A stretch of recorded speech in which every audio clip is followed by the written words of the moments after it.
So in the last video, the RD Knights hands-free thieving method video, I asked you guys which side of your screen do you play RuneScape on to do a little poll.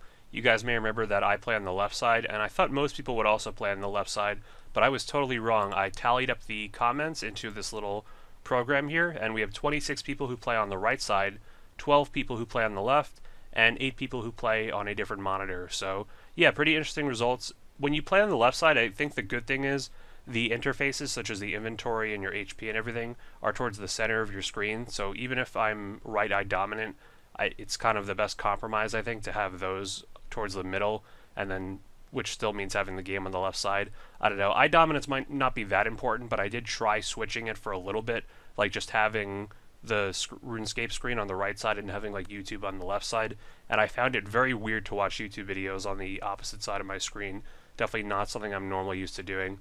But I don't know, eye dominance isn't that important. It's really more important if you learn how to like shoot a gun or something, and it sucks for some people because your eye dominance doesn't necessarily match your hand dominance, but luckily for me, I am right-handed and right eye dominant. You could test your eye dominance pretty easily, by the way. I'll put a link in the video description if you want to test it out for yourself. And just because these questions for the comments are fun, I have another one for you guys. I want to know what would be the worst possible RuneScape speedrun you could possibly imagine. So a couple examples I thought of to give you guys an idea. The first one would be the Ultimate Iron Man speedrun runecrafting pet from scratch.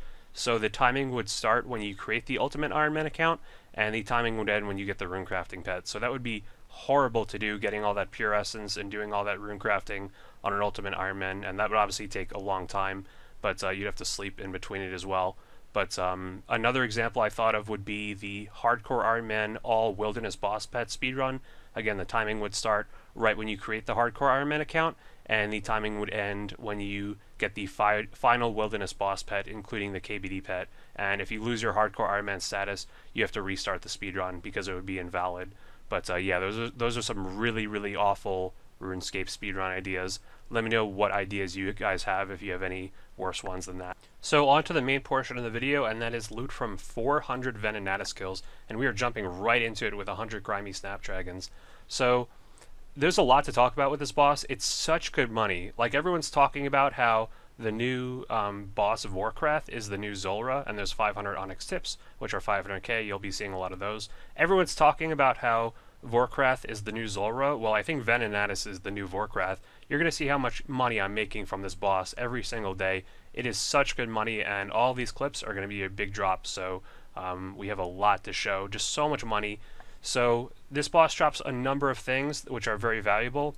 Actually, quite a handful of things. So the Dragon Pickaxe is about 3.2 mil, and that is a 1 in 171 drop, which really isn't that rare when you think about it. I mean, the big drops from most bosses are like, what, 1 in 500?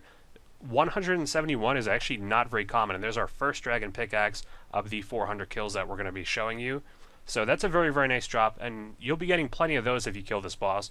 But there's a lot more to it. There's actually the Onyx Bolt tips, which you saw, which are about 1 in 25 drop, and those are 500k, and you'll get those pretty often. Like, you can get those, you know, once an hour, every couple hours, depending on how fast you kill it. So you're always making a decent amount of money killing this boss, even if you're getting relatively unlucky, because you're definitely going to be getting some Onyx tips here and there.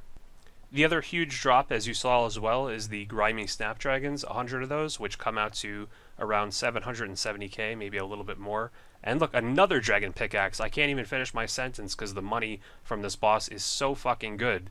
But yeah, the Grimy Snapdragons are around 3/4 of a mil, and that is a 1 in 128 drop. And you could get a number of kills for this boss an hour, so you'll definitely be getting plenty of Grimy Snapdragons and Onyx Bolt tips just to pad your cash stack, basically, because these are just pure cash. Onyx Bolt tips are alchable, so they'll always stay high in price, and Grimy Snapdragons are needed for Herblore, as you see there, so they'll always be worth a pretty good amount. And not only that, but this boss has a pretty damn common pet. It's 1 out of 2,000. You guys may remember a video I had where I was actually at a Venenatis trip, and by the way, a lot of magic seeds from this boss as well. Those are always nice 200k paydays, but the drop rate for the pet is only 1 out of 2,000, which is pretty damn common for most pets. Obviously, the wilderness pets are mostly all 1 out of 2,000, but for how fast you can kill this boss, which is definitely the fastest of the wildy bosses, I would think, of the 3 main ones of like Callisto, Venenatis and Vedion, this is definitely the fastest one. The cannon method is extremely effective, and Vengeance works on this boss. Vengeance does not work on Callisto, and it's not really worth it versus Vedion if it does work, because you have to safe spot Vedion. And you do not have to safe spot this boss. There's a huge misconception that you have to safe spot Venenatis, but you don't.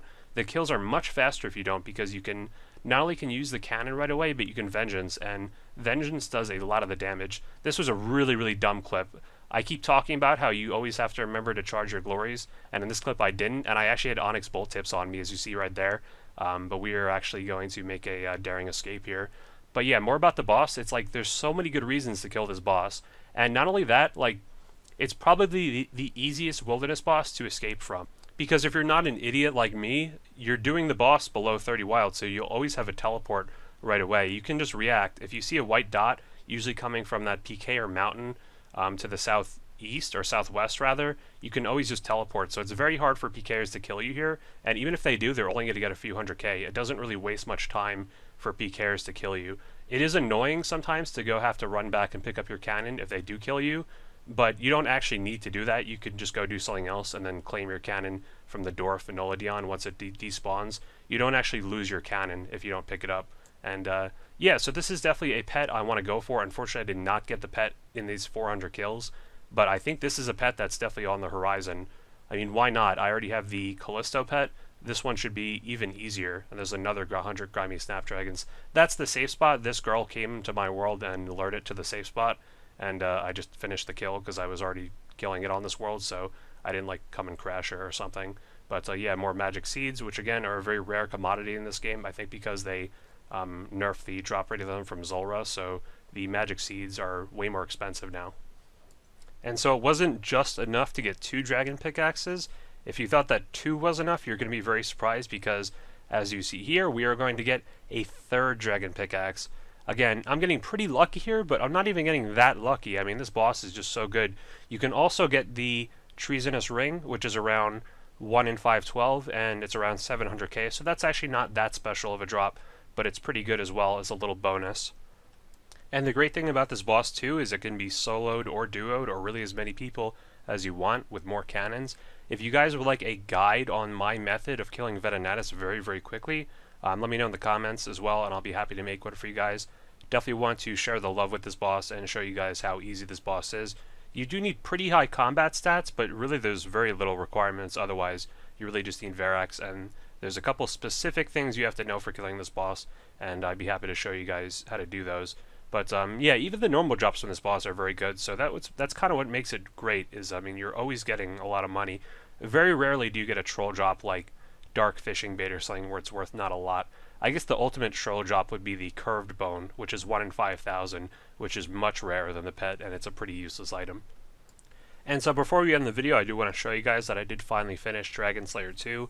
I was kind of putting it off because I've been playing left-handed while I rest my right wrist over the last couple of weeks of the break, so I wasn't really looking forward to doing the boss left-handed, but I did actually do this here, which is probably why I'm doing such a shitty job of this boss. I was really lazy. There was a lot of things that were pissing me off about this boss, like every time I would die, the DFS would uncharge, and I didn't feel like recharging it every single time. And yeah, the actually animation of the DFS recharging was kind of getting me killed because it's such a long animation, as you see there. So it's very, very annoying. But as for my thoughts on the quest itself, it was pretty good. I liked the length. It was a little bit shorter than Monkey Madness 2, which I think was appropriate. I don't like when quests are super, super long where it's going to take you an entire day. And especially I didn't really feel like doing it on the first day where there's no guide. A guide definitely helped. A couple things were kind of stupid. One was the like agility course you basically have to do at the end, which went on for really, really long, like goes on for like 20 minutes. I don't really see the point in making that so long. It wasn't really like challenging or anything, it was just really annoying. And even with 84 agility, I was still failing the obstacles a lot of the time, which was really, really annoying. Another thing I didn't like is there was a hot-cold puzzle in the quest. You guys may remember from my Twisted Bow versus the new Wilderness Demons video that I said that it's really dumb how they made another update with like a hot-cold dig puzzle in the game, and the fact that I made that video, and not that they saw it, but they made another hot-cold puzzle in this quest as well, it was really dumb. Like, they need to find new mechanics to make puzzles with. And there were some cool puzzles in the quest. Just, do we really need another hot cold thing? I don't think anyone likes those type of puzzles whatsoever. But really when it comes down to it, the bosses in this quest weren't really that hard, particularly the final boss. A lot of the mechanics are just kind of a dumbed down, recycled version of Olm's mechanics, which I guess is fine. The boss shouldn't be as hard as Olm. Olm should be much harder because that's like top level content, whereas plenty of like mid-level players like to go for the questscape, so it shouldn't be that hard. And I like how you can refight the boss again as well. Like, they spent all this time on the boss that it's good that you can refight it and go for like time trials and stuff if you want. Not that I'll probably do that, but they might as well give you an option. You could also rewatch the cutscenes as well.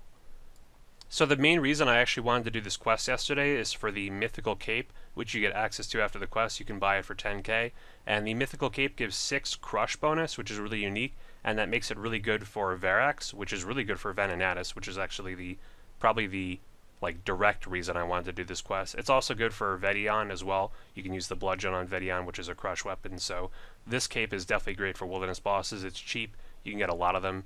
I don't understand though, for some reason when you die in the wilderness to a PVM death with items like this cape or the diary items or the royal seed pod, they turn into coins in your inventory, which is really, really odd. Like, normally if you die with untradables, they get kept in your inventory, but only these items, when you die in the wilderness, they turn into coins in your inventory. I think this might actually be a glitch. So that's going to do it for the video today, guys. Hope you guys enjoyed those really good Venenatis loots, and wish me luck on the pet, and good luck on the pet if you go for it yourself. And let me know in the comments the worst RuneScape speedrun you could possibly think of, as well as let me know if you'd like to see a guide for my method of killing this boss if you want to try to make some money or get the pet yourself. Otherwise, please like the video if you enjoyed. It really helps me out and I'd really appreciate it. You can subscribe if you haven't already, and click the little bell next to the sub button if you want to get notifications whenever I upload. You can join our Discord down below. We have over 200 members now, so that's always nice. You can post your pictures or your loots and everything. Very excited to see what you guys get. Also, you can join the clan chat, AndrewAJT62. We've had consistently over 30 members every day during peak times, which is really, really insane. If you don't know, the clan chat is just my general discussion, hangout, clan chat. Also, people do PVM trips in there. You can organize really whatever you like, or you could just hang out. It's up to you, but feel free to join if you don't have a clan chat. Also, you can support us on Patreon down below if you really want. You could follow me on Twitter down below, and I'll follow you back if you play RS. And you could also follow me on Twitch down below, and that should cover everything. So I will see you guys in the next video. Looking forward to reading all your guys' comments, and have a good one, guys.